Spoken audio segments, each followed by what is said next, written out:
จิตวิทยาสายดาร์กครับผมมีโอกาสได้อ่านหนังสือเล่มนี้แล้วผมรู้สึกว่า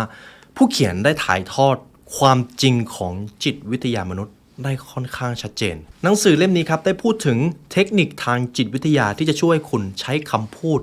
โน้มน้าวใจคนหรือล้างสมองคนก็ได้ขึ้นอยู่กับจุดประสงค์ของท่านแต่หนังสือเล่มนี้ก็ได้ถ่ายทอดถึงวิธีการสื่อสารให้ทรงพลังที่สุดคุณอาจไม่จำเป็นต้องพูดเก่งแต่คุณจำเป็นต้องมีองค์ประกอบบางอย่างเพื่อที่จะเป็นคนที่สื่อสารได้อย่างยอดเยี่ยมในเอพิโซดนี้เราจะมาเรียนรู้กับหนังสือจิตวิทยาสายดาร์กกันครับ You are listening to The Library Podcast.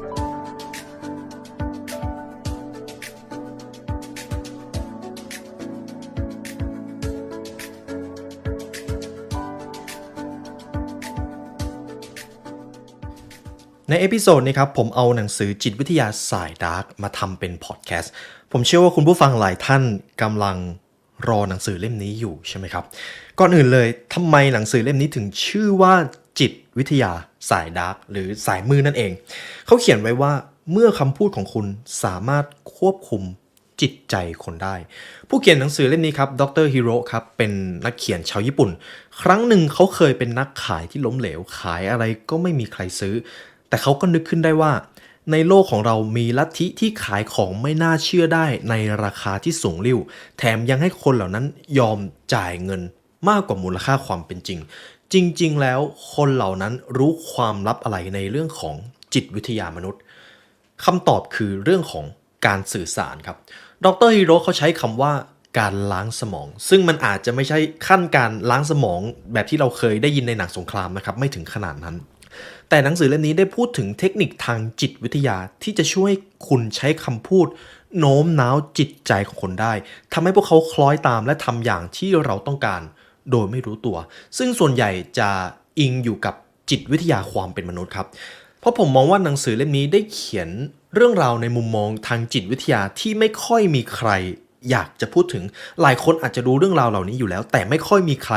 เอามาพูดครับอย่างที่1มันดูเป็นความลับและอย่างที่2มันสามารถเอาไปใช้ในทางที่ดีหรือทางที่ไม่ดีก็ได้ซึ่งคุณผู้ฟังต้องสัญญากับผมก่อนหลังจากฟังหนังสือเล่มนี้จบท่านจะเอาไปใช้ในทางที่ถูกต้องเพราะตราบใดที่โลกนี้ยังผลิตมีดขึ้นมาก็จะมีเรื่องของการเอามีดไปใช้ในทางที่ถูกหรือทางที่ผิดหากโลกยังผลิตรถยนต์อยู่ก็จะมีเรื่องของการเดินทางด้วยรถยนต์กับการเกิดอุบัติเหตุทางรถยนต์มันเป็นดาบสองคมครับดังนั้นเรื่องของการสื่อสารก็แทบไม่ต่างกันเลยซึ่งตามแบบฉบับของผมนะครับผมก็จะเอาประเด็นหลักๆที่คุณผู้ฟังสามารถเอาไปใช้กับการเติบโตในชีวิตได้สิ่งที่ท่านจะได้จากหนังสือเล่มนี้ครับมันคือเรื่องของการพัฒนาทักษะการสื่อสารครับตรงนี้ผมอยากจะขยายความก่อนเรื่องของการสื่อสารไม่ใช่การพูดเพียงเดียวครับมันจะมีสเกลเป็นตัวเลขด้วยครับว่าทุกๆครั้งที่เราสื่อสารไปมันมีทั้งวจนภาษาและก็อวจนภาษาหากให้ผมเปรียบง่ายๆก็คือวจนภาษาคือคำพูดครับสิ่งที่มันเป็นตัวอักษรเป็นคำพูดอวจนภาษาสิ่งที่มันดูไม่เป็นภาษาอาจจะเป็นบุคลิกน้ำเสียงหน้าตาซึ่งอวจนภาษามีผลต่อการสื่อสารมากกว่าวจนภาษาครับดังนั้นหากท่านอยากจะเป็นคนที่สื่อสารเก่งจะโฟกัสที่เทคนิคการพูดหรือวิธีการพูดอย่างเดียวไม่ได้ครับสิ่งที่เราควรโฟกัสมากกว่าคือสิ่งที่ไม่ได้อยู่ในคำพูดนี่แหละครับคือ key takeaway ของหนังสือเล่มนี้และเช่นเคยครับหากคุณผู้ฟังอยากได้เนื้อหาจากหนังสือจิตวิทยาสายดาร์กครบถ้วนผมนำหนังสือเล่มนี้ไปขายไว้ใน The Library Shop ครับเพราะมันสามารถยกระดับทักษะการสื่อสารของท่านได้จริงๆเอาล่ะครับเรามาเริ่มกันที่บทที่1กันเลยคุณผู้ฟังเคยซื้อหนังสือคู่มือการพูดหรือไปเรียนรู้เทคนิคการพูดแล้วแต่ก็รู้สึกว่าเราพูดเก่งขึ้นนะแต่ไม่สามารถชักจูงหรือโน้มน้าวคนที่ฟังได้หรือเปล่าความลับจริงๆแล้วคืออะไรแน่นอนครับการสื่อสารจะมี2แบบผมจะพูดสั้นๆเลยก็คือแบบใช้ภาษากับแบบที่ไม่ได้ใช้ภาษาดรฮิโร่ครับเขาบอกว่าแน่นอนการพูดเป็นการรู้เทคนิคการพูดเป็นเรื่องที่สำคัญแต่สิ่งที่เราไม่ค่อยถูกบอกก็คือในแง่ของศาสตร์ครับการสื่อสารเป็นเรื่องของจิตวิทยามากกว่าภาษาครับจิตวิทยาคืออะไรจิตวิทยาคือสิ่งที่อยู่ในความคิดของมนุษย์สิ่งที่บางครั้งเราตอบสนองออกไปโดยที่เราไม่รู้ตัวนี่มันจะเกี่ยวข้องกับจิตวิทยาหมดเลยครับคนที่พูดเก่งไม่ใช่คนที่ใช้คำพูดได้ถูกต้องตามหลักไวยากรณ์แต่เป็นคนที่พูดหรือสื่อสารแล้วสามารถเข้าถึง ใจอีกฝ่ายได้ทักษะที่จำเป็นในการสื่อถึงใจไม่ใช่วิธีใช้คำพูดแต่เป็นวิธีสร้างความประทับใจที่เหมาะสมครับคุณผู้ฟังยังจำเรื่องของ first impression การตัดสินคนที่หน้าตาการตัดสินคนที่รูปลักษณ์ภายนอกได้ไหมครับตราบใดที่เรายังเป็นมนุษย์นี่ก็คือความจริงที่เราต้องยอมรับมนุษย์ตัดสินตามสิ่งที่มองเห็นหรือบางทีก็สิ่งที่เคยได้ยินมาอยู่ตลอดเวลานี่คือความจริงที่ไม่อาจปฏิเสธได้ครับทีนี้ผมเชื่อว่าคุณผู้ฟังก็เริ่มสงสัยนิดนึงแล้วว่าถ้าอย่างนั้นสิ่งที่มันสำคัญในการสื่อสารมักจะเป็นสิ่งที่มันไม่ได้ใช้ภาษาแล้วเราจะยกระดับสิ่งที่เราไม่ได้ใช้ภาษาอย่างไรเช่นบุคลิกการใช้น้ำเสียงหรือแม้แต่ท่าทางแววตาสิ่งเหล่านี้มีผลหมดเราจะมาโฟกัสกันที่ตรงนี้กันก่อนครับมีอยู่ส่วนหนึ่งที่คุณฮิโร่เขาได้พูดถึงก็คือในชีวิตของเราตั้งแต่เกิดเลยเราถูกโปรแกรมหรืออาจจะใช้คำว่าล้างสมองมาตั้งแต่เกิดแล้วก็ได้ครับผมอยากจะขยายความถึงคำว่าล้างสมองการล้างสมองในที่นี้หากเป็นเรื่องของผลประโยชน์ส่วนตัวมันจะเรียกว่าการล้างสมองแต่ถ้าหากเราทำเพื่อผลประโยชน์ของคนอื่นหรืออาจจะเป็นการขายของเพื่อที่อยากให้เขาพัฒนาชีวิตตัวเองอันนั้นจะเรียกว่าการโน้มน้าวใจครับหรือแม้แต่สิ่งที่ผมกำลังพูดอยู่ตอนนี้ผมกำลังโน้มน้าวใจให้คุณผู้ฟังเลือกที่จะพัฒนาตัวเองแต่ถ้าสมมตินะครับผมเอาข้อมูลผิดๆมาพูดเพื่อที่จะอาจจะเป็นเรียกยอดวิวอาจจะเก็บเงินจากคุณผู้ฟังอันนั้นจะเป็นการล้างสมองครับดังนั้นแล้วการสื่อสารจุดประสงค์หลักๆก็มีอยู่2อย่างเพื่อล้างสมองกับเพื่อโน้มน้าวใจครับมีเท่านั้นเองหากให้ผมพูดถึงเรื่องของการปลูกฝังความคิดมาตั้งแต่ในวัยเด็กในเฉพาะสังคมไทยก็คือหางานที่มั่นคงทำอาจจะเป็นหมอเป็นข้าราชการทำงานที่มันมั่นคงไม่ต้องไปเสี่ยงอะไรนี่ก็เป็นโปรแกรมแบบหนึ่งผมจะไม่พูดนะครับว่าเป็นการล้างสมองหรือเป็นการโน้มน้าวใจอันนี้คุณผู้ฟังจะต้องตัดสินเองแต่บางครั้งพอเรามาวิเคราะห์ความเชื่อเหล่านี้เรายังไม่รู้ด้วยซ้ำว่าทำไมเราถึงเชื่อและทำไมเราควรเชื่อคุณผู้ฟังเคยสงสัยไหมครับนั่นแหละครับผมถึงบอกว่าทำไมเรื่องของการล้างสมองเรื่องของการโน้มน้าวใจมันเกิดขึ้นกับเราทุกช่วงชีวิตทีนี้คุณผู้ฟังเริ่มเข้าใจแล้วการสื่อสารมีอยู่2แบบถ้าอย่างนั้นแล้วสมมุติว่าเราจะไปโน้มน้าวคนอื่นหรือจะไปล้างสมองใครสักคนเนี่ยเราควรทำอย่างไรผมจะใช้คำว่าสื่อสารหรือโน้มน้าวใจนะครับเพราะว่ามันเป็นคำที่เป็นเชิงในทางบวกมากกว่าแน่นอนผมอยากให้ท่านเอาเทคนิคการสื่อสารไปใช้ในทางบวกเพราะเราจะต้องสื่อสารกับคนไปทั้งชีวิตอย่างแรกก็คือสิ่งสำคัญที่สุดในการสื่อสารคือภาพลักษณ์ครับภาพลักษณ์สิ่งที่ท่านมองเห็นสิ่งที่ท่านปรากฏออกมาเป็นภายนอกแน่นอนมีอะไรบ้างบุคลิกหน้าตาสีหน้าน้ำเสียงผมอาจจะไม่ได้บอกว่าคุณผู้ฟังจะต้องสวยหรือจะต้องหล่อไม่จำเป็นครับแต่เราจำเป็นต้องดูดีนี่คือการสร้างภาพลักษณ์ซึ่งคุณฮิโร่เขาพูดถึงสิ่งนี้มากๆโดยเฉพาะในประเทศญี่ปุ่นครับเรื่องของรูปลักษณ์ภายนอกเรื่องของหน้าตาบ้านเขาเนี่ยคือยอมกันไม่ได้เลยการที่จะออกไปซูเปอร์มาร์เก็ตบางคนถึงกับต้องแต่งหน้านะครับไม่ว่าจะเป็นผู้ชายผู้หญิงผมอยากจะเล่าประสบการณ์หนึ่งก็คือในช่วงที่ผมไปประเทศญี่ปุ่นสิ่งหนึ่งที่แตกต่างจากประเทศไทยมากๆคือหากผมมองไปที่คนญี่ปุ่นครับไม่ว่าเขาจะไปไหนทุกคนแต่งหน้าจัดเต็มมากๆทุกคนให้ความสำคัญกับรูปลักษณ์ภายนอกมากครับเห็นความแตกต่างได้ชัดกับคนในประเทศไทยซึ่งมันสะท้อนให้เห็นว่าคนญี่ปุ่นให้ความสำคัญกับรูปลักษณ์ภายนอกคือขนาดผมเป็นนักท่องเที่ยวที่ไปเที่ยวเนี่ยผมยังไม่ได้แต่งอะไรขนาดนั้นเลยครับดังนั้นกรอบความคิดของคุณฮิโร่ที่ได้เขียนลงไปในหนังสือเล่มนี้ก็คือเรื่องของภาพลักษณ์คือสิ่งที่แสดงตัวตนหรือสิ่งที่จะสามารถโน้มน้าวใจอีกฝ่ายได้ชัดเจนหรือดีที่สุดครับมีปรากฏการณ์หนึ่งที่เขาพูดถึงก็คือปรากฏการณ์เสื้อกาวครับคุณผู้ฟังลองนึกถึงคุณหมอที่อยู่ในโรงพยาบาลเขาจะมีเสื้อกาวมันคือปรากฏการณ์ทางจิตวิทยาครับเมื่อคนทั่วไปต้องการจะแสดงเป็นหมอถ้าเขาได้ใส่เสื้อกาวก็จะมีบุคลิกเหมือนหมอมากกว่าใส่เสื้อผ้าทั่วไปถ้าคุณผู้ฟังอยากจะยกระดับความเป็นมืออาชีพในการทำงานมากขึ้นการแต่งตัวให้ดีเป็นทางเลือกแรกๆที่น่าสนใจครับโดยเฉพาะในแวดวงการทำงานทางธุรกิจหากเราลงทุนกับสูตรดีๆสักตัวมันอาจจะสร้างโอกาสหลายอย่างโดยเฉพาะเรื่องของรูปลักษณ์ภายนอกมากกว่าที่เราคิดครับเพราะเมื่อรูปลักษณ์ภายนอกของเราเปลี่ยนไปไม่เพียงแค่ความประทับใจของคนรอบข้างที่เปลี่ยนแต่ความรู้สึกที่คุณมีต่อตัวเองก็จะเปลี่ยนไปด้วยถ้าคุณผู้ฟังไม่เชื่อคุณผู้ฟังลองไปเปลี่ยนให้ตัวเองใส่ชุดดีๆสักชุดที่คุณมั่นใจที่สุดกับลองเทียบดูว่าตอนที่คุณใส่ชุดอยู่บ้านชุดที่ไม่ได้แต่งอะไรมากมายความรู้สึกแตกต่างกันไหมครับ แน่นอนผมมั่นใจว่าเราจะรู้สึกแตกต่างบุคลิกเราจะเปลี่ยนไปโดยอัตโนมัติเลยทีนี้คุณผู้ฟังก็จะเริ่มสงสัยว่าอ้าวแล้วถ้าทำแบบนี้มันไม่ใช่เป็นการสร้างภาพหรอคุณฮีโร่เขามีคำตอบครับดรฮีโร่เขาบอกว่าเขาอยากให้เราปล่อยวางอีโก้ที่ว่าฉันไม่อยากถูกเหมารวมว่าเป็นพวกสร้างภาพเพราะจริงๆแล้วสิ่งสำคัญของเราคือการสร้างความประทับใจและแสดงความเป็นมืออาชีพให้กับอีกฝ่ายได้รับรู้นี่ก็คือหนึ่งในวิธีของการ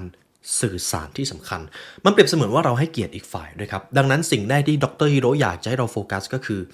รูปลักษณ์ภายนอกการแต่งตัวเราแต่งตัวถูกกาลเทศะให้เกียรติสถานที่มากขนาดไหนหากเราให้เกียรติสถานที่จะให้เกียรติเราครับผมชอบประโยคนี้มากในหัวข้อต่อไปที่ผมจะพูดถึงครับคือกฎของเมราเบียนครับผมไม่รู้ว่าอ่านถูกหรือเปล่าผมยอมรับเลยว่าผมเองก็เพิ่งเคยได้ยินกฎนี้มันคือกฎเลข7 38 55ครับตัวเลขเหล่านี้ผมอยากให้คุณผู้ฟังจำเพราะว่าผมว่าเป็นคีย์ที่สำคัญที่สุดของหนังสือเล่มนี้แล้วตัวเลขเหล่านี้ครับคือกฎของเมราเบียนที่มีชื่อเรียกอีกอย่างว่ากฎ7 38 55เลข7ก็คือข้อมูลจากคำพูดที่คุณสื่อสารกับอีกฝ่ายคำพูดที่เราใช้มีผลต่อการสื่อสารเพียงแค่ 7% ครับตัวเลขต่อไปคือ38คือข้อมูลจากการได้ยินมักจะเป็นน้ำเสียงนั่นหมายความว่าน้ำเสียงที่คุณผู้ฟังใช้ในการสื่อสารมีผลมากกว่าคำพูดที่คุณใช้เสียอีกครับไม่เชื่อลองเอาน้ำเสียงที่ผมพูดตอนนี้กับคำพูดที่ผมพูดเปรียบเทียบดูก็ได้ถ้าหากผมเปลี่ยนน้ำเสียงในบางช่วงเวลาเนี่ยคุณผู้ฟังอาจจะเปลี่ยนมูดเปลี่ยนอารมณ์ได้เลยถึงแม้ว่าผมจะพูดในเรื่องที่มีสาระเหมือนเดิมส่วน 55% ก็คือสิ่งที่ผมพูดไปก่อนหน้านี้คือข้อมูลจากการมองเห็นครับข้อมูลจากการมองเห็นมีผลต่อการสื่อสารถึง 55% เกินครึ่งครับเยอะมากดรฮีโร่เขาจึงอยากให้เราจำตรงนี้ข้อมูลจากคำพูดจะส่งผลต่อความประทับใจอีกฝ่ายแค่ 7% จึงแทบไม่มีความสำคัญมีความสำคัญครับแต่ไม่ที่สุดอย่างที่2ข้อมูลจากการได้ยินมักจะถูกมองข้ามแต่ส่งผลต่อความประทับใจ 38% นั่นหมายความว่า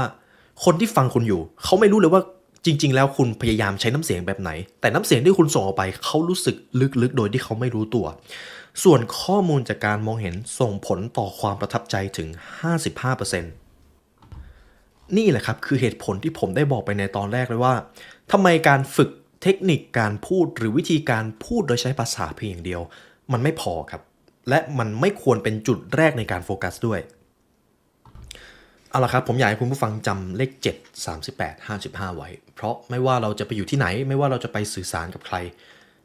ตัวเลข3ตัวเลขนี้ตัวเลข3ส่วนนี้จะเป็นสิ่งที่คุณผู้ฟังจำไว้และนำไปใช้ครับทีนี้ผมจะให้คุณผู้ฟังมาดูตรงเลข55ที่ผมได้พูดถึงเราจะมาโฟกัสเลขตรงนี้กันหนังสือเล่มนี้พูดถึงส่วนนี้เยอะที่สุดเพราะมันสำคัญที่สุดครับผมเชื่อว่าตอนนี้คุณผู้ฟังเริ่มรู้สึกแล้วว่าว่ะอยากดูดีอยากจะเปลี่ยนบุคลิกแล้วต้องทำอย่างไรหนังสือเล่มนี้ให้ how to มาเลยครับอย่างแรกก็คือเขาจะให้คำแนะนำเรื่องของเสื้อผ้าครับเลือกขนาดและจับคู่เสื้อผ้ารองเท้าและกระเป๋าให้เหมาะสมอาจจะไม่จำเป็นต้องเป็นแบรนด์เนมทั้งตัวนะครับไม่จำเป็นเลยอย่างแรกก็คือใส่เสื้อผ้าที่พอดีตัวกับตัวท่านเองครับและอย่างที่2การ mix and match ครับมีอยู่2อย่างที่คุณผู้ฟังควรจะโฟกัสเขาไม่ได้บอกว่าจะต้องใส่เสื้อสีอะไรไม่ได้บอกนะครับแต่อยากให้เราโฟกัส2สิ่งนี้ขนาดและก็การจับคู่ครับจับคู่สีซึ่งตรงนี้ผมว่าในโลกโซเชียลเขาก็มีสอนค่อนข้างเยอะคำหนึ่งที่ผมชอบในการแต่งตัวก็คือเรียบง่ายครับมินิมอลเท่านั้นเองเพราะผมเป็นคนที่ไม่ค่อยชอบเลือกเครื่องแต่งกายเยอะเท่าไหร่ถ้าเป็นงานสำคัญผมก็ใส่สูทเลยจบครับทีเดียวแค่เลือกสูทให้พอดีตัวข้อที่2ใช้ผลิตภัณฑ์บำรุงผิวครับ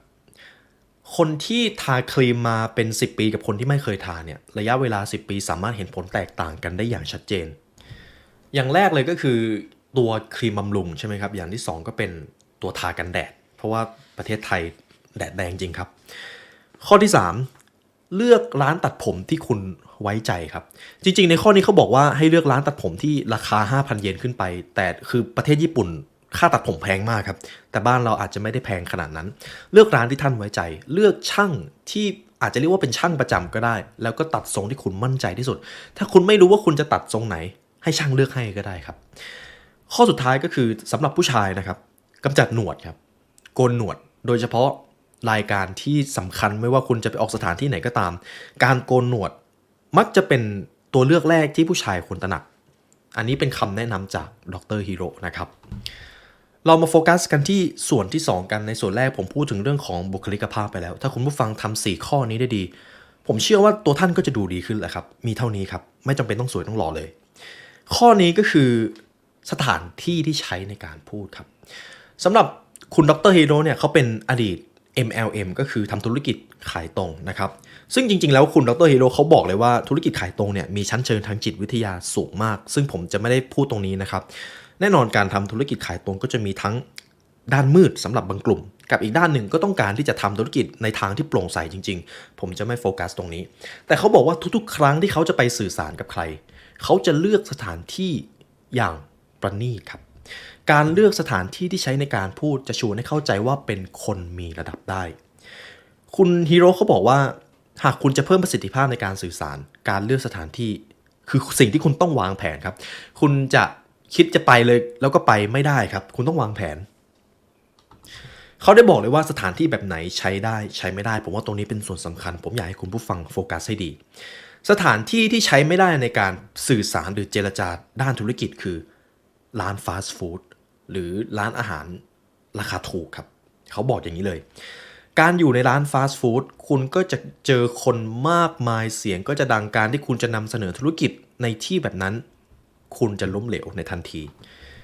คนที่นัดคุยเรื่องเงินทองกับคนที่เพิ่งเจอกันครั้งแรกในร้านฟาสต์ฟู้ดถือว่าใช้ไม่ได้ครับสถานที่แบบที่2คือพอใช้ได้คาเฟ่แฟรนไชส์ราคาถูกครับอาจจะเป็นร้านกาแฟชื่อดังที่เราเข้ากันบ่อยๆนั่นเองคุณฮิโร่เขาบอกว่าบางครั้งถ้าหาสถานที่ดีๆไม่ได้จริงๆคุณก็ควรจะเลือกคาเฟ่แฟรนไชส์ซึ่งมีหลายสาขาก็ได้แต่ถ้ามีตัวเลือกเยอะก็ควรหลีกเลี่ยงร้านแบบนี้ประเภทที่3คือประเภทธรรมดาครับคาเฟ่ที่เงียบสงบอาจจะเป็นร้านกาแฟที่ราคาสูงขึ้นมาหน่อยนึงเพราะว่ากาแฟที่มีราคาสูงส่วนใหญ่คนที่เป็นนักศึกษาก็จะไม่ค่อยเข้าใช่ไหมครับซึ่งหากร้านกาแฟราคาถูกคนเข้าเยอะเสียงมันก็จะดังมันก็อาจจะไม่ได้เหมาะกับการสื่อสารในการเจรจาธุรกิจซึ่งคุณผู้ฟังเชื่อไหมครับว่าดรฮีโร่เขาบอกแบบนี้เลยถ้าคุณจะคุยธุรกิจเลือกร้านที่นักเรียนมัธยมปลายไม่ค่อยเข้าครับเพราะนักเรียนเสียงดังครับอันนี้ผมว่าจริงกับอีกประเภทสุดท้ายคือสถานที่ที่เป็นสุดยอดครับคือเลาจ์ของโรงแรมหรูไปเลยคนที่ทำธุรกิจจะเลือกร้านแบบนี้ครับเขาจะเลือกสถานที่แบบนี้เลยตรงนี้ผมว่ามันสามารถต่อยอดไปกับโอกาสหลายอย่างได้มหาศาลผมเชื่อว่าวันหนึ่งคุณผู้ฟังหลายท่านก็จะเริ่มต้นทำธุรกิจของตัวเองท่านก็จะต้องไปเจรจาทำการค้าการธุรกิจเรื่องของการเจรจามองข้ามไม่ได้การเลือกสถานที่ก็เป็นอีกสิ่งหนึ่งที่ตัวผมเองครั้งหนึ่งก็มองข้ามครับจนมีอยู่ช่วงหนึ่งที่ผมจำเป็นต้องเลือกสถานที่ในการเจรจามืด8ด้านครับเพราะผมไม่มีความรู้ว่าควรจะเลือกร้านแบบไหนหนังสือเล่มนี้ทำให้ผมได้รู้ว่าจริงๆแล้วการเลือกสถานที่เราคิดจะไปเลยก็ไปไม่ได้ครับเราจำเป็นต้องวางแผนคุณผู้ฟังจะเอาไปใช้กับการเดทก็ได้นะครับอันนี้ก็ขึ้นอยู่กับกลยุทธ์ในการใช้วิธีการสื่อสารของท่านผมพาคุณผู้ฟังมาที่บทที่3ครับเคล็ดลับวิธีพูดที่ช่วยให้เป็นที่ชื่นชอบของผู้อื่นทีนี้เราจะได้มาโฟกัสเรื่องของการใช้คำพูดแบบจริงจังนะครับคุณฮีโร่เขาบอกเลยว่าหากคุณอยากจะใช้คำพูดในการสร้างความประทับใจหรือโน้มน้าวใจอีกฝ่ายคุณต้องใช้หัวข้อสนทนาที่ทำให้อีกฝ่ายรู้สึกภาคภูมิใจในตัวเองครับผมว่าเรื่องนี้เป็นเรื่องที่ต้องทำการบ้านสมมุติว่าคุณผู้ฟังอยากจะไปคุยกับคนสำคัญการรู้ว่าเขามีไลฟ์สไตล์แบบไหนชอบอะไรและสิ่งที่เขาชอบมีอะไรที่เราพอจะมีความรู้บ้างหรือเปล่าถ้าคุณผู้ฟังสามารถเอาสิ่งเหล่านั้นไปเป็นหัวข้อในการสนทนา Game Change ครับคุณผู้ฟังได้เปรียบในการสนทนานั้นมากกว่าเดิมและเมื่อคุณผู้ฟังสามารถใช้หัวข้อที่อีกฝ่ายสนใจได้นั่นเท่ากับว่าเราเปิดโอกาสให้อีกฝ่ายได้พูดคุยเกี่ยวกับเรื่องของตัวเองสิ่งหนึ่งที่เป็นธรรมชาติของมนุษย์ก็คือมนุษย์จะมีความสุขทุกครั้งที่ได้พูดคุยเรื่องของตัวเองครับผมว่ามันเป็นดักสังคมเลยบางครั้งเราคุยเรื่องตัวเองสนุกจนบางทีเราอาจจะพูดมากเกินไปเราไม่ได้ฟังอีกฝ่ายเลยแต่ถ้าคุณผู้ฟังอยากจะโน้มน้าวใจอีกฝ่ายการทำให้อีกฝ่ายได้พูดถึงเรื่องของตัวเองเป็นกลยุทธ์ที่ควรนำมาใช้อย่างแรกเลยก็คือคุณกับเขาจะมีปฏิสัมพันธ์มากขึ้นเพราะในใจคุณก็รู้แล้วว่าคุณอยากจะ มีปฏิสัมพันธ์ในทางที่ดีกับเขาคุณจึงให้โอกาสเขาได้พูดคุยเรื่องของตัวเองก่อนแล้วถ้าเขามีเซนส์ของมนุษยสัมพันธ์ที่ดีเขาก็จะเอาคำถามส่งมาให้คุณก็จะโต้ตอบกับเขาได้อย่างลื่นไหลครับมันเป็นเรื่องของการวัดใจด้วยส่วนหนึ่งทีนี้ถ้าคุณผู้ฟังเริ่มสงสัยแต่ถ้าเราไม่มีหัวข้อที่เราอยากจะเอาไปพูดคุยกับเขาเลยเราไม่รู้ว่าเราจะพูดเรื่องอะไรเราควรนำความรู้แบบไหนไปพูดคุยกับเขาอย่างแรกอันนี้เป็นคำแนะนำจากผมเลยก็คือยิ่งเรามีความรู้เยอะเราจะพูดคุยกับคนอื่นได้ง่ายมากขึ้นไม่จำเป็นต้องรู้ลึกครับแต่การรู้กว้างมันจะทำให้เราได้เปรียบในการสื่อสารอันนี้คือประสบการณ์ที่ผมเจอมากับตัวเลยก็คือในช่วงก่อนหน้านี้ผมก็มีโอกาสเจอคนหลายท่านทั้งผู้บริหารคนทำงานคนที่อยู่ในหน่วยงานรัฐซึ่งแน่นอนแวดวงความรู้ก็จะแตกต่างกันไปแต่สิ่งที่ทำให้ผมรู้สึกว่าผมได้เปรียบมากเลยก็คือด้วยความที่ผมเป็นคนชอบอ่านหนังสือแล้วมันเป็นงานของผมด้วยมันทำให้ผมมีความรู้ที่กว้างเวลาผมจะไปสื่อสารกับใครเหมือนผมมีอาวุธติดตัวไปด้วยครับดังนั้นคำแนะนำจากผมก็คือเรียนรู้ให้เยอะๆครับอ่านหนังสือฟังพอดแคสต์หรือจะเรียนรู้จากคนที่ประสบความสำเร็จก็ได้เชื่อเถอะครับวันใดวันหนึ่งคุณจะได้เอาความรู้จากส่วนใดส่วนหนึ่งเนี่ยไปใช้แน่นอนในการสื่อสารแต่สิ่งที่หนังสือเล่มนี้ให้ความสำคัญมากที่สุดก็คืออย่าเผลอพูดเรื่องของตัวเองมากเกินไปครับในการสร้างความสนิทสนมระหว่างการพูดเรื่องของตัวเองกับการสื่อสารให้อีกฝ่ายเกิดความรู้สึกว่าเฮ้ยคุณรู้เรื่องของเราด้วยคุณดูสนใจเราแบบไหนมันจะได้ผลดีกว่ากันอันนี้คุณผู้ฟังต้องลองตัดสินด้วยตัวเองแทนที่จะเอาแต่พูดอยู่ฝ่ายเดียวการชวนอีกฝ่ายคุยจะทำให้การสนทนาเป็นไปอย่างสนุกสนานมากขึ้นมีเรื่องหนึ่งที่ดร. ฮิโร่ได้เขียนผมว่ามันเป็นปรัชญาของความเป็นมนุษย์เลยก็ได้มนุษย์มี2 หูครับแต่มีปากเดียวมันคือภาพสะท้อนที่ว่าเราถูกสร้างมาให้เป็นนักฟังมากกว่าเป็นนักพูดหรือปากของเรามักจะเป็นสิ่งมีชีวิตที่ต้องการพ่นคำพูดออกไปเสมอโลกจึงสร้างให้เรามี2 หูขึ้นมาเพื่อที่จะบาลานซ์กับปากถึงแม้บางครั้งปากอาจจะยังชนะหูด้วยซ้ำแต่ถ้าผู้ที่มีปัญญาคนที่มีความชาญฉลาดในการใช้ชีวิตจะใช้หูมากกว่าปากครับนี่คือปรัชญาที่ผมได้เรียนรู้จากหนังสือหลายเล่มมากๆคุณผู้ฟังเชื่อหรือเปล่าไม่ว่าจะเป็นหนังสือการสร้างความสัมพันธ์อย่าง How to Win Friends and Influence People กับหนังสือการสื่อสารไม่ว่าจะเป็นการพูดในเวทีหรือการพูดในชีวิตประจำวันเรื่องของการฟังยิ่งเราฟังมากเราจะยิ่งมีข้อมูลมากยิ่งเราฟังมากเราจะยิ่งได้ความสัมพันธ์ที่ดีมากกว่าการพูดเป็นอย่างเดียวแต่คุณผู้ฟังในชีวิตประจำวันของเราการฟังกับการพูดอันไหนทำได้ยากกว่ากันครับหากให้ผมตอบก็คือจริงๆแล้วการฟังแบบตั้งใจจริงๆเป็นสิ่งที่มันท้าทายกว่าหากเมื่อใดก็ตามที่เราฟังอีกฝ่ายโดยที่มีประโยคที่จะพ่นออกไปรอไว้ก่อนแล้วเนี่ยนั่นหมายความว่าเราไม่ได้ฟังจริงๆผมจำไม่ได้ว่าผมเรียนบทเรียนนี้มาจากไหนแต่ผมว่ามันเป็นภาพสะท้อนความตั้งใจในการฟังของเราได้ค่อนข้างชัดเจนในส่วนนี้ของหนังสือครับดร. ฮิโร่เขาได้ให้เทคนิคเรื่องของการฟังและการตอบสนองเวลาที่อีกฝ่ายพูดเขาบอกเลยว่าเทคนิคการฟังก็คือให้ฟังโดยคิดว่าเรื่องที่อีกฝ่ายกำลังพูดเป็นเรื่องที่สนุกที่สุดในโลกครับพอคุณผู้ฟังได้ยินตรงนี้ก็อาจจะรู้สึกแปลกๆแล้วถ้าอีกฝ่ายพูดเรื่องที่มันน่าเบื่อล่ะคุณดร. ฮิโร่ก็จะบอกว่าก็จงฟังให้มันเป็นเรื่องที่สนุกที่สุดในโลกเขาบอกว่าตอนที่ฟังคนอื่นพูดคุณจะต้องแสดงออกกับความรู้สึกแบบนี้เขาแนะนำเทคนิคอยู่3อย่างครับอย่างแรกก็คือการพยักหน้าครับเขาบอกว่าการพยักหน้าเป็นเรื่องพื้นฐานถ้าคุณใช้เทคนิคนี้เป็นไม่ว่าคุณจะฟังใครคุณก็จะสามารถตอบรับกับอีกฝ่ายได้ดีกว่าการไม่ทำอะไรเลยการพยักหน้าครับเขาบอกว่าคุณต้องโฟกัสที่ทั้งความแรงความถี่และจังหวะของการพยักหน้ามันลึกมากนะครับความแรงของการพยักหน้าก็คือให้พยักหน้าในระดับที่คุณรู้สึกว่าแรงกว่าปกติอย่าพยักหน้าเพียงแค่เล็กน้อยเพราะมันยังไม่พอแต่ก็ไม่ต้องโยกหัวครับไม่ต้องถึงขั้นนั้นเพราะว่าดร. ฮิโร่เขาบอกว่ามือใหม่มักจะทำพลาดโดยการพยักหน้าเบาๆส่วนที่2ก็คือความถี่ครับความถี่ของการพยักหน้าก็เป็นเรื่องที่สำคัญแต่อันนี้ผมเองก็ไม่รู้จะอธิบายอย่างไรเหมือนกันแต่คำแนะนำของเขาก็คือโดยพื้นฐานแล้วก็ควรพยักหน้าเป็นจังหวะที่เราคิดว่าเหมาะสม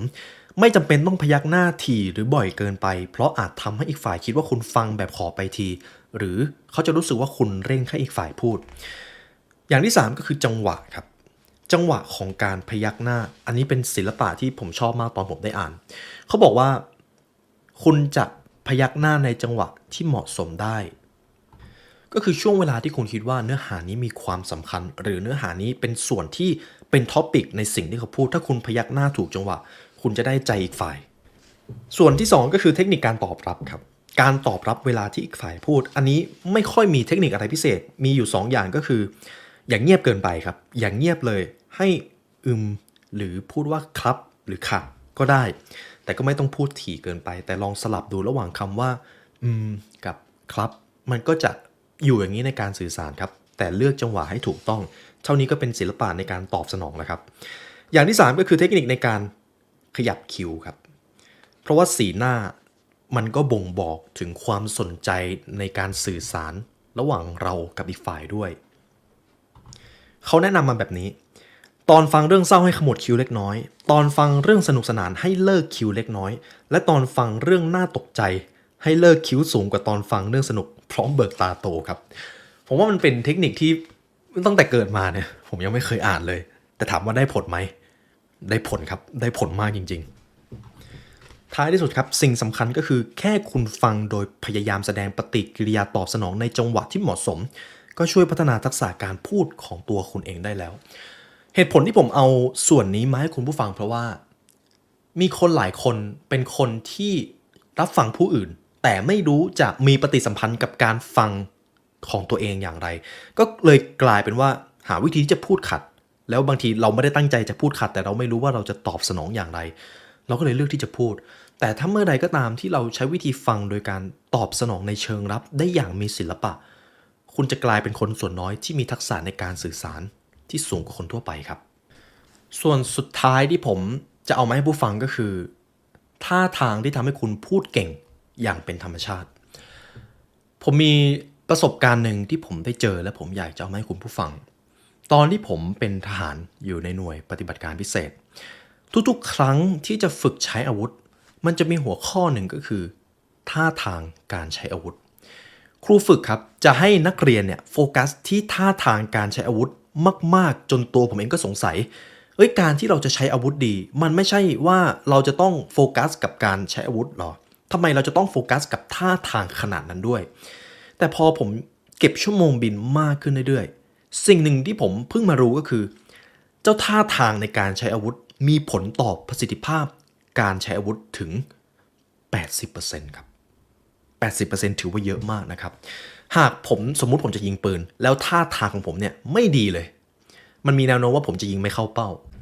และท่าทางการใช้อาวุธที่ดีมันแสดงถึงความน่าเกรงขามและ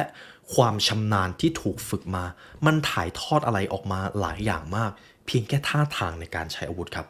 ทีนี้ถ้าผมเปลี่ยนคำว่าท่าทางในการใช้อาวุธเป็นท่าทางในการใช้ชีวิตล่ะไม่ต่างกันครับมีผลกับชีวิตของเราไม่ต่างกันท่าทางการใช้ชีวิตที่ดีอย่างแรกเลยก็คือยืนหลังตรงอย่าหลังค่อมอย่าห่อไหล่หรือถ้าคุณผู้ฟังยังไม่เห็นภาพลองคิดถึงนักมวยก็ได้ครับนักมวยมืออาชีพไม่มีใครที่มีท่าทางที่อ่อนแอหรือมีท่าทางที่ดูไม่เข้มแข็งทุกคนก็จะมีท่าทางที่เป็นบุคลิกที่ดูเป็นเอกลักษณ์และเข้มแข็งของตัวเองดังนั้นเรื่องของการสื่อสารหากคุณอยากจะพูดเก่งอวัจนภาษาคือ 55% ของการสื่อสารการพัฒนาเรื่องท่าทางคือกุญแจแรกๆในการพัฒนาทักษะด้านนี้ครับดร.ฮิโร่เขาจึงได้แบ่งเป็นหัวข้อเขาแนะนำว่าท่าทางที่ควรทำตอนพูดต่อหน้าผู้คนก็จะมีอยู่ไม่กี่ส่วนครับก็จะมีสีหน้าลำตัวแขนและขาครับเราจะมาโฟกัสที่สีหน้ากันก่อนดร.ฮิโร่เขาบอกว่าแค่คุณใส่ใจกับ2อวัยวะ2ส่วนบนใบหน้าคุณก็สามารถแสดงสีหน้าที่ดีได้แล้วอวัยวะส่วนดังกล่าวคืออะไรรู้ไหมครับคือคิ้ว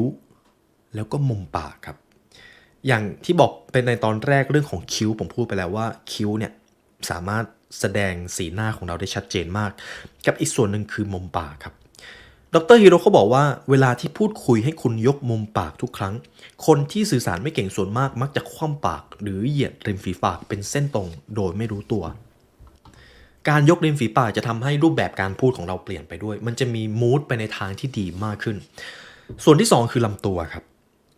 ลำตัวไม่มีอะไรดีไปกว่าการนั่งหลังตรงอีกแล้วแต่ถ้ายืดหลังตรงแบบเกรงตัวเกินไปมันก็อาจจะดูไม่เป็นธรรมชาติดร.ฮิโรเขาเลยบอกว่าส่วนใหญ่เวลาเราสื่อสารก็จะมีทั้งการยืนและการนั่งการยืนแน่นอนคุณต้องตั้งลำตัวให้ตรง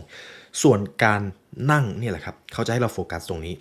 เขาให้เราใส่ใจกับการนั่งยืดหลังตรงเขาจึงบอกว่าทุกๆครั้งที่คุณนั่งสื่อสารกับใครนั่งลากเก้าอี้ออกมาเยอะๆ 2. นั่งให้เต็มก้น 3. พิงพนักให้หลังตรงครับเท่านี้คุณก็จะไม่เมื่อยและคุณก็จะนั่งดูเป็นธรรมชาติไม่จำเป็นต้องนั่งครึ่งก้นครับถึงแม้ตอนเด็กๆเราเองจะถูกสอนว่า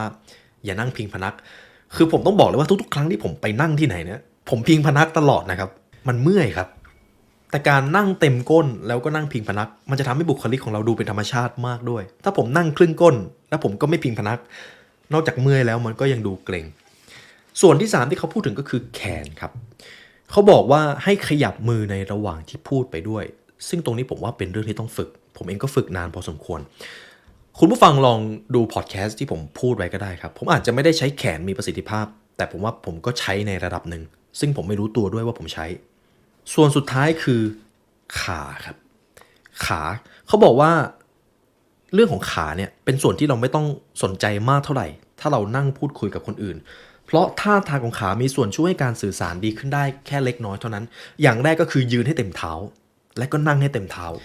อย่างที่2ก็คือให้นั่งกางขาเล็กน้อยและวางฝ่าเท้าให้แนบสนิทกับพื้นกับอีกคำแนะนำหนึ่งที่ผมได้เรียนมาก็คือถ้าเป็นการพูดนำเสนอพยายามใช้พื้นที่ในเวทีให้ได้เยอะๆครับพยายามเดินให้มากเดินให้ทั่วเวทีอย่ากระจุกอยู่กับจุดใดจุดหนึ่งมากหรือนานจนเกินไปนี่คือเทคนิคการใช้ขาครับนี่คือส่วนหลักๆของหนังสือจิตวิทยาสายดาร์กที่ผมนำมาให้คุณผู้ฟังผมบอกก่อนเลยว่าเนื้อหาทั้งหมดที่ผมนำมาจะเป็นการสื่อสารในด้านที่ดีด้วยความที่ว่าหนังสือเล่มนี้พูดถึงเรื่องของจิตวิทยาสายดาร์กใช่ไหมครับมันก็จะมีบางมุมมองที่เป็นไปในทางลบแต่มันเป็นความจริงผมจะพูดถึงบทสุดท้ายก็คือปรากฏการณ์ทางจิตวิทยาอันทรงพลังที่ห้ามนำไปใช้ในทางที่ผิดเด็ดขาดซึ่งส่วนนี้ผมจะไม่ได้พูดถึงนะครับเพราะว่า